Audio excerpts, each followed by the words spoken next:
But the only constant thing there is Rumpf and less talent. And I'm just tired of that. It's like, how long can you have lackluster defensive classes in recruiting before your defense is no longer a strength? I mean, that's just how it works.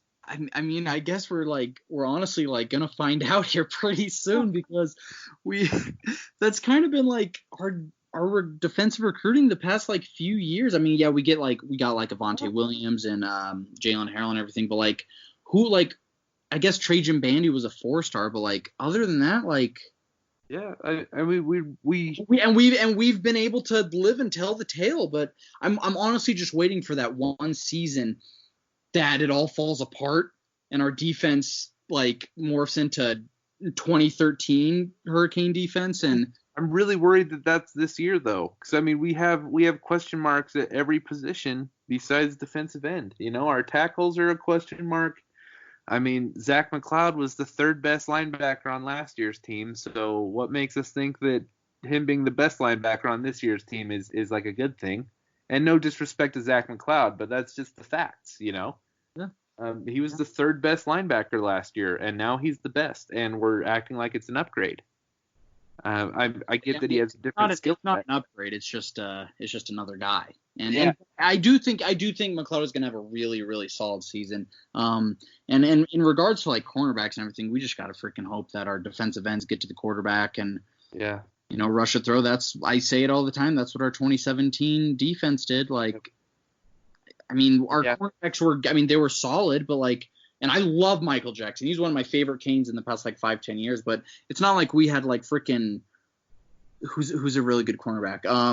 It's not like we had Jalen Ramsey back there. But like, I mean, if Jalen Phillips and Rousseau and Roche are able to get to the quarterback, you never know, man. Shane might be coming out. Yeah, and I'm with you. I think McLeod will have a great year. I'm not trying to bag on him.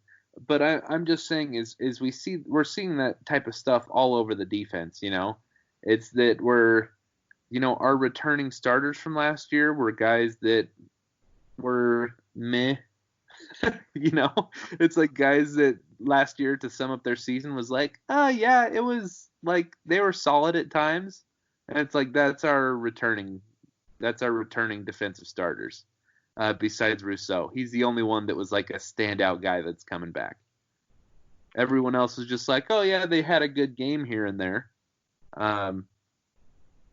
So that just really worries me. And we're not bringing in the talent, recruiting like the depth. We're getting really great guys here and there, but we're not consistently.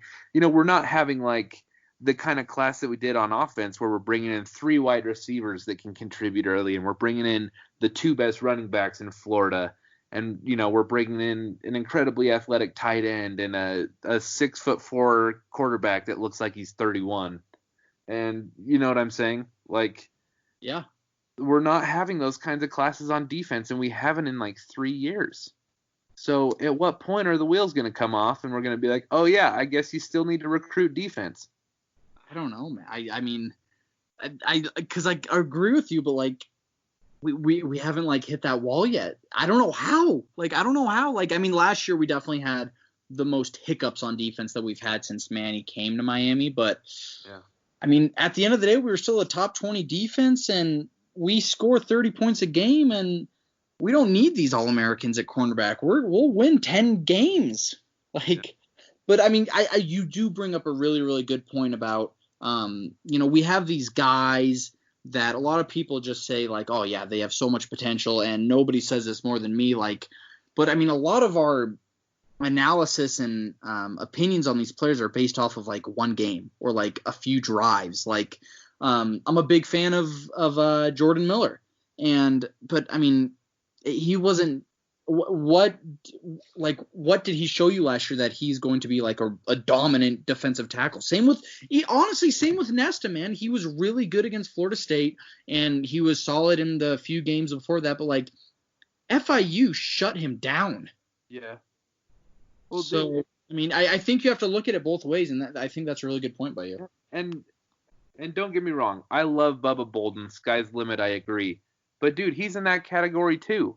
And like we're betting on him. He's played like 3 games of football in the last 2 years. I mean, he was pretty good in those games last year, though. I mean, and it wasn't. I mean, if he could have played earlier, he would have. Yeah, and like I said, I'm a Bubba fan, but he fits into that category that you just mentioned. You know, he in the last 2 years he's played 3 football games and broken his ankle. So does he have the talent? And you know, I'm confident, but like, will it really be a shocker if he has a mediocre season? I would be shocked. I mean, I would be honestly shocked because like the thing with Bolden is like, yeah, he's only played like 3 games of like, I mean, he was really, really solid safety during those 3 games. Yeah. It's not like he's played like the whole season like some of these other guys on defense that had a good game against Florida State, who had the worst offensive line in the country besides Miami, but then, you know, they couldn't do anything against Duke and FIU. Like, I mean, but Bubba, it doesn't fall under like at least that. You know what I'm saying? Yeah, and that could be a bit of a reach on my part because, you know, just trying to make my point. But I mean, because I'm with you. I love Bubba. He's so talented. But I mean, I am worried that when he's one of your sure things is a guy that's only played 3 games in 2 years, and you know, it's just, dude, I just see question marks all over the defensive side of the ball, and I could be wrong, and that would make me happy. However, the question marks are still there, and so I do not want to be the guy that, you know, I don't want us to be the team where we get caught with our pants down, and we're just like, oh yeah, we could see these problems for the last 4 years. We just didn't do anything about it because we had a top 20 defense. So why make a change? And it's like, well, you could tell that we weren't recruiting very well. We could tell that the roster quality was decreasing every year. We could tell that, you know, we're returning less and less experience every season. Like, you got to be on top of that. That's part of good coaching and good leadership is seeing the problems before they become a problem. No, and dude, I completely agree with you, man. I totally agree with you because, I mean, I'm really just over. I mean, obviously we have to win games to recruit better. I mean, maybe we don't. We kind of actually proved the opposite this off season, but I'm just over like getting these cornerbacks the last day of recruiting just because like schools like Alabama or even Florida State didn't want them, you know? Like, why aren't we out like knocking on the door of every cornerback available? Like, I just feel like it's been so lackadaisical almost. And I'm not calling out Rumph either. I'm like the staff knows that this is that the cornerback depth is an issue. Yeah.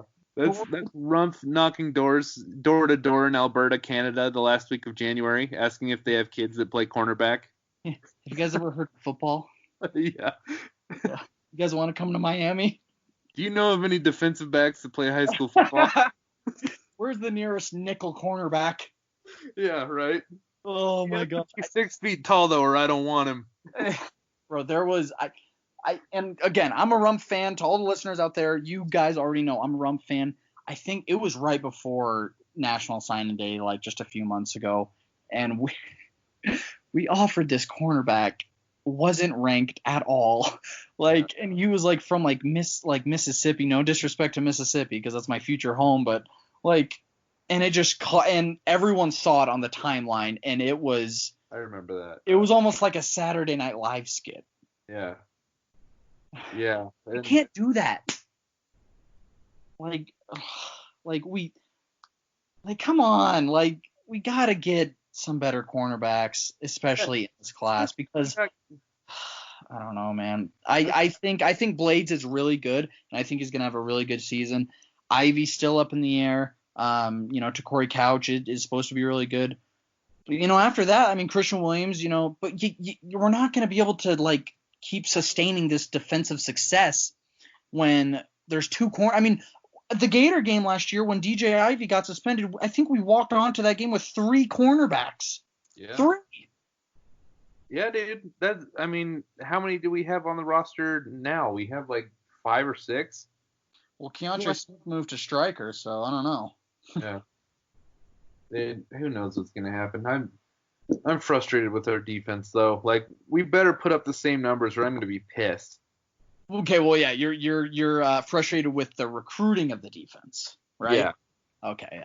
Yeah. It's hard to be mad at our defense over the No, past. for sure. And you know, I'm on record on this podcast saying that I think Blake Baker took some unnecessary heat last year. You know, I thought he did better than people gave him credit for. But you know, the recruiting has been abysmal. So when you know when our numbers start to dip over a year or over 2 years or maybe even 3 years, I'm going to be pretty pissed that Manny didn't nip this in the bud right now and just like fix our freaking recruiting, man. It's our offense. That's why we have like an entire recruiting staff. Yeah. I mean, it's on Manny to win games, but like, and the thing is like it's hard to even talk down on recruiting because at least on the offense we've been doing so good. Yeah. It's amazing. I just don't see why more like high profile players wouldn't want to come to Miami. Like you see how good this defense is. Like, I mean, what am I saying? There's probably many reasons why like you wouldn't go. I mean, we have solid defensive ends in college or solid defensive linebackers in college, but they don't get drafted till the 5th or 6th round. So, yeah. Whatever. Yeah, and I don't think we're handing out the bags like Tennessee is. So, dude, those must be some hefty duffel bags that Tennessee's giving out right now. Bro, there ain't no money like SEC money. Let me tell ya. Like, stupid, man. Woo! It pisses me off. It pisses me off because, like, if we did the same thing, the NCAA would be in our door in 7 minutes. Oh, yeah. Like, I mean, Miami has money. Like, that's the thing. Miami has money. We're just not spending the money. Well, we're spending it on education. Because if you ask our board of trustees, the E comes before the W, man. The education comes before the winning. I had to block all of our board members because I could not. They're just peddling bullcrap. Well, I would also say to President Frank, I think that's his name, at the University of Miami, that nobody would know who the hell the University of Miami was without the football team. It's true. It's so true. The 30 for 30 prove that. This school would be nothing without the football team. Absolutely not. Absolutely not. Like, Come on. Like, it's a tiny school to begin with. And, I mean, the 30 for 30, like, the first one, like, it talked about how admissions went up and freaking the school. I mean, the football team put the school on the map. Like, it brings in countless, like, so much money to the school, or used to at least. But if you don't play sports, you have to be a trust fund baby. Yeah. Or like a Saudi prince to be able to afford to go there. Yeah, I don't understand some of these kids that go there. I'm like, you're gonna spend $60,000 a year on tuition? Are you freaking out of your mind? I mean, I not like accepted me anyway, but like, yeah, I applied too. I didn't get in. Yeah, it's a hard school. I'm not a brainiac. Yeah. You know, like, but like you said, you know, if I can go to Utah State and pay $2,000 a semester for what's it called, and plus I get my I get FAFSA, so I was paying like $700 a semester to go to college in Utah State. Pretty good. That's pretty good. Yeah, dude. Hey, I watched the Phantom Menace, by the way. How was it? You know what? And I know people don't care about our Star Wars talk, but I don't care. The acting is horrible. It's bad, but I think people underestimate like the storytelling. Yes. In that movie, like when they find Anakin and Qui-Gon's like trying to like figure it all out, that's a really, really cool scene to me. Yeah. I love it, dude. And oh man, I could just go on and on and on. I woke up at like 5:30 this morning to read Star Wars books to work on this project. So I could go on for hours and hours, but yeah, dude, I just love the Phantom Menace. And I do think that people hold the prequels to a higher standard than the original trilogy. 'Cause, I mean, it's not like the acting and special effects are great in those old movies.